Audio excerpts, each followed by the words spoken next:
right, guys. I am Jennifer Haynes. I am the membership chair of the BHN DPG, and we have Miss Jessica here. She is our newly minted, I guess, eating disorder resource professional. She's been real busy in other aspects, and she moved into this role this month, right? It's just this Yeah. month. So, hmm awesome. All right. Do you want to go ahead and introduce yourself more? Yeah. Do you have Um, a screen to share? I Sorry. do. Yeah. Let I me. think I can share my screen. Okay. Sorry. While you talk, I'll make sure.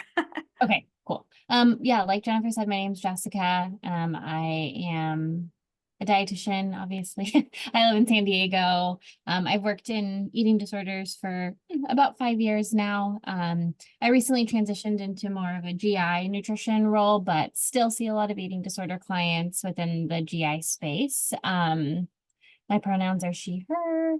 And yeah, I'm excited to give this talk today. I'm going to talk a little bit about eating disorders in the LGBTQ plus community. And then I don't have a ton of slides, but I figure, just some information, basic education, and then leave space for questions if anybody has any. So I'll go ahead and share my screen. Can everybody see this okay? Looks good.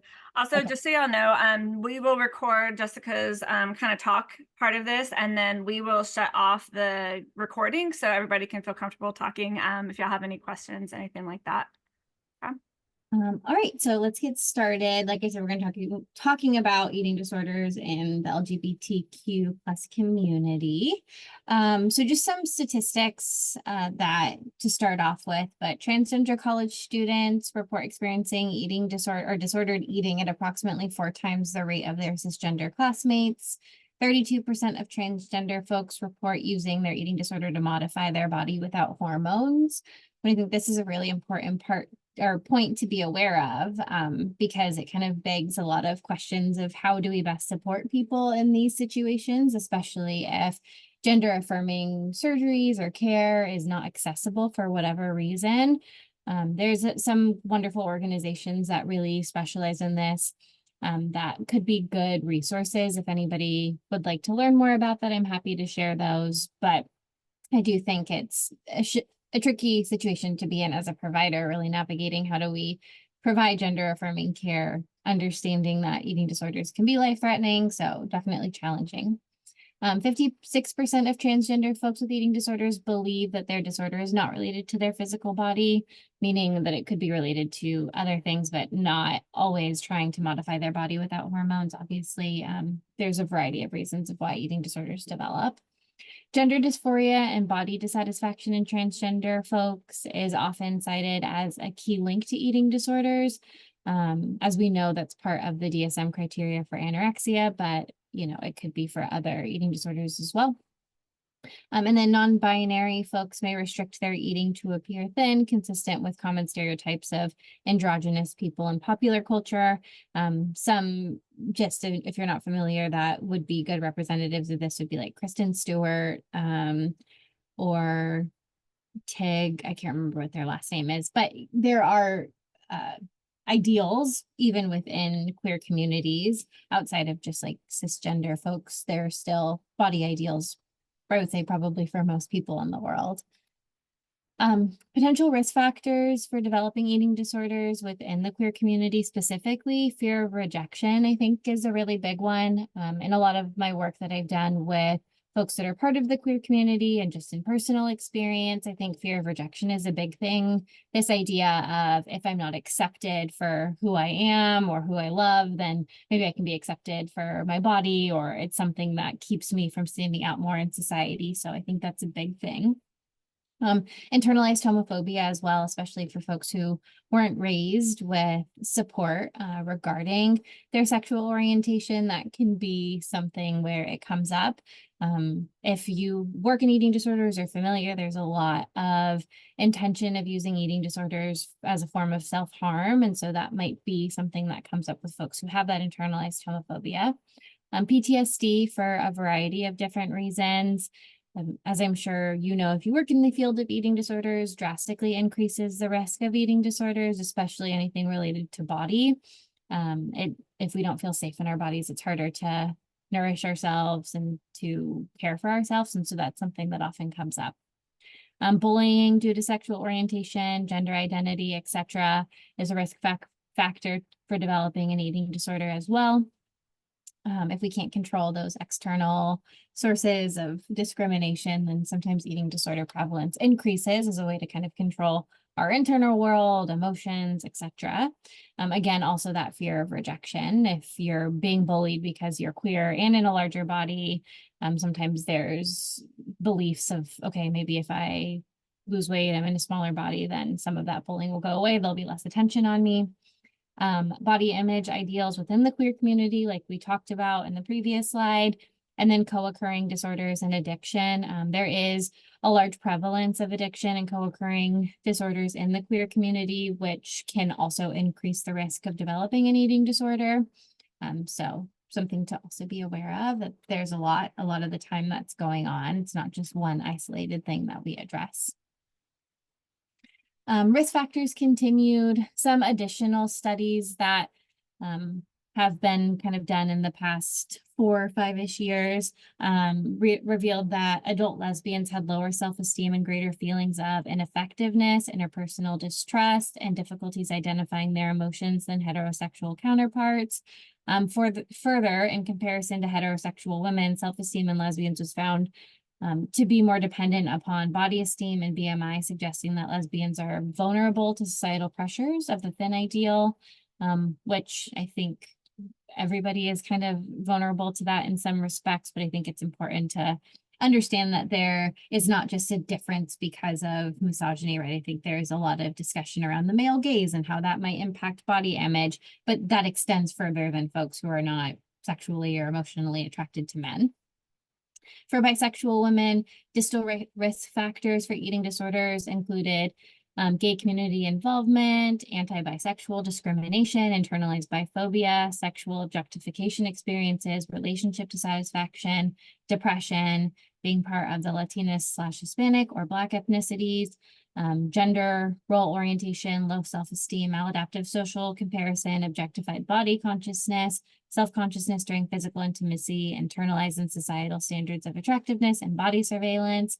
Again, I really want to pinpoint or point out the discrimination and internalized biphobia. I think this is a piece that if it's not something that you've experienced yourself, not just the biphobia, but any internalized homophobia, can really be impactful. I think that, again, if it's not something that you've personally experienced, it's hard to quantify or qualify the idea that maybe somebody dislikes themselves and uses their eating disorder as a way to either cope with those feelings or manage that distress. And so I think that's something really important to be aware of in sessions with folks of the queer community. Obviously, this is not always the case, but looking outside of what we commonly would recognize as risk factors, these are some to be aware of within this community specifically. Okay. Oh. Okay. And then eating disorders in the transgender and gender non-conforming folks. In one study, almost 70% of transgender and gender non-conforming adult participants reported dissatisfaction in their eating patterns, and 67.2% reported basing their self-worth on their weight status. Transgender and non-conforming youth appeared to be at a particular risk for disordered eating behaviors. For example, one study reported that transgender and gender nonconforming adolescents were more likely to be bullied for their weight or size and were less physically active compared to transgender youth. So again, I think being really mindful of, in addition to the discrimination that a lot of queer and transgender folks experience just on a day-to-day basis, body image is in addition to that, right? I don't think we think about body image or eating disorders as just in one community, but understanding that, like in any minority group, discrimination kind of builds upon itself, right? And it's really important to understand all the complexities of care when we're caring for any community that is a minority group or faces additional discrimination.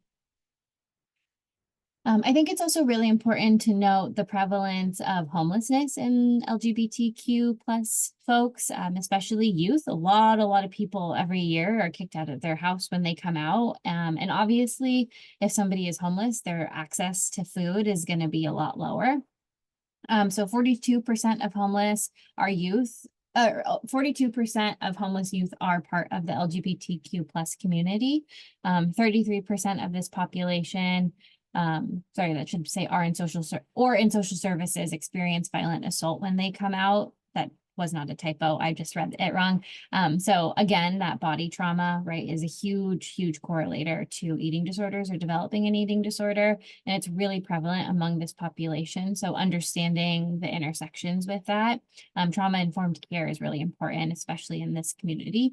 Body-related trauma, lack of access to care, lack of personal support all contribute to an increased risk of developing an eating disorder, like we just talked about. And then 80% of folks with eating disorders can't access treatment. And that's not just within the queer community, that's generally, right? Our lack of access to care is very low. And so I think that's something to be aware of, especially for people who maybe are homeless, experiencing homelessness, who are don't have financial means or low socioeconomic status.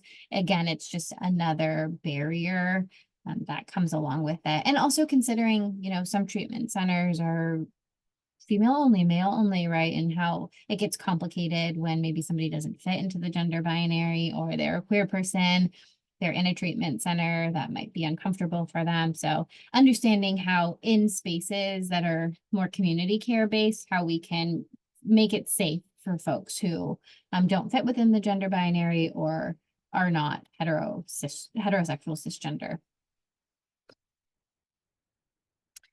Okay, getting into a little bit more of what we can do. I think first and foremost, be understanding of how sexual orientation, gender identity, and gender expression can impact eating disorders. So all of the things that we just talked about. If you don't feel comfortable or haven't explored this as much, it's always helpful to seek external education. What's the word I'm looking for?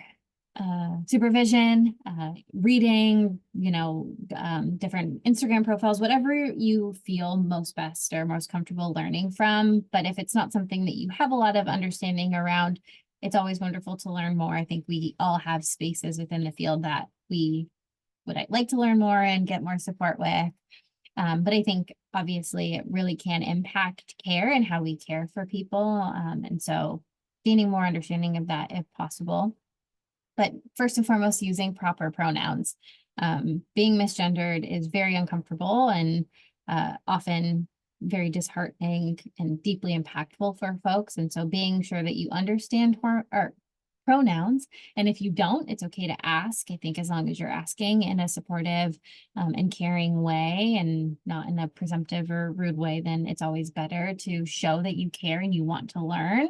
Avoid gendered language and action. Some of those things might be saying like, hey guys, or, I don't know, in a group setting, or assuming that somebody, because they're female presenting, wears makeup or nail polish or whatever, right? Like making those assumptions as far as genders go.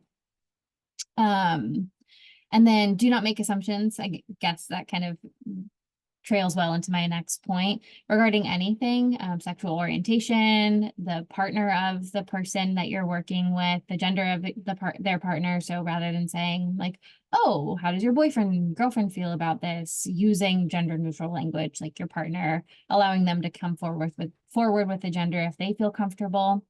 Don't assume anything about gender identity. We don't know how anybody identifies, even if the way that they're presenting, we feel it aligns more with one gender or another. That's not an assumption that we can make.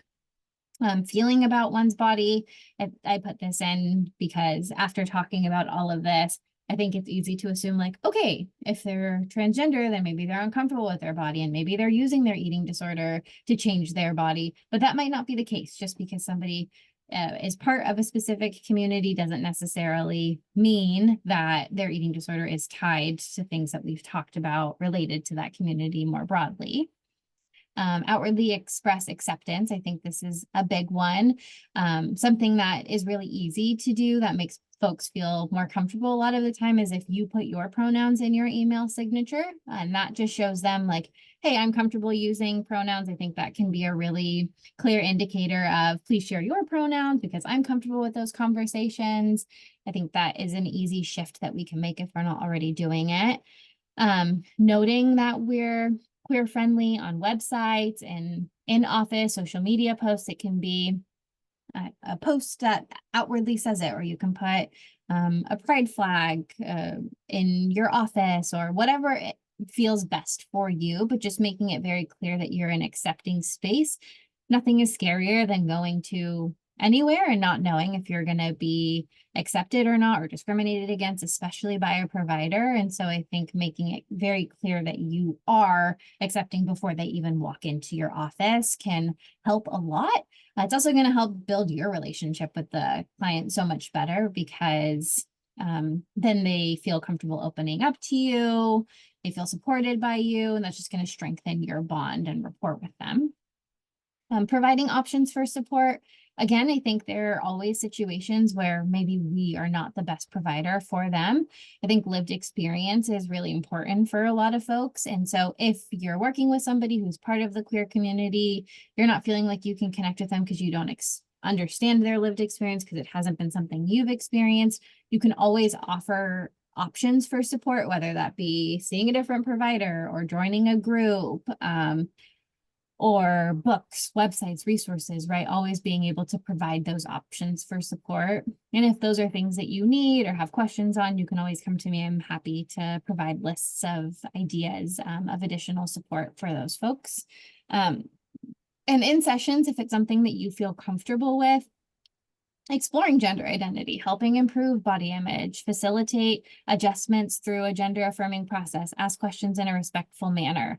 But I think being able to say like, how do you feel like your gender identity impacts your body image? And that's a question you could ask anybody, right? That doesn't just need to be for a patient that's part of this community, but I think that there's a lot that can come up with that. And so asking questions like that, I think can be really comfortable make people feel really comfortable in discussing this with you. Also facilitating adjustments through gender affirming processes. I think this is something that we can gain a lot of experience on. I mean, even working in this space for such a long time and being part of the queer community, I don't even feel like I'm the best equipped for this. I think it's definitely something to learn, but being able to talk to physicians about gender affirming surgeries, what that looks like for the patient. As I'm sure a lot of us know, there are oftentimes, unfortunately, BMI requirements for receiving surgeries, and this really does impact the trans community extensively, which keeps them from living as their most authentic self a lot of the time, which can increase risks for mental health concerns. And so I think being able to have those open conversations with other healthcare providers of like, why does their BMI need to be at this range? And are there other options, right? Sometimes it's not safe for our clients to have those conversations. So if it's something that you feel comfortable with, that's always something you can do to advocate for your clients. If not, being able to talk to other dietitians who do feel comfortable with those conversations or other providers and really learn from that, or always refer to somebody else if it's outside of your comfort. And then just asking questions in a respectful manner. If you do have questions about somebody's sexual orientation, gender identity, pronouns, etc., making sure that you're asking it in a way that feels really inviting and safe, and not necessarily in a way that feels judgmental or they might feel uncomfortable with it. And then here is just some common terminology in case you're not familiar with it. So cisgender describes a person whose emotional and or physiological identity matches their physical gender. So an example would be somebody who is born female and identifies as female. Gender dysphoria, a feeling of discontent with one's assigned gender. This doesn't necessarily mean that they're transgender or non-binary. That just means that there's something that maybe doesn't sit right with them regarding their assigned gender at birth. Non-binary is individuals whose gender identity does not fit the traditional binary model of gender, i.e. male or female. Some folks might use they, them pronouns if they identify as non-binary. So, just something to be aware of, and maybe they don't, right? That's why it's important to ask questions around pronouns if it feels comfortable for you. Queer is an umbrella term sometimes used to describe the LGBTQ plus community.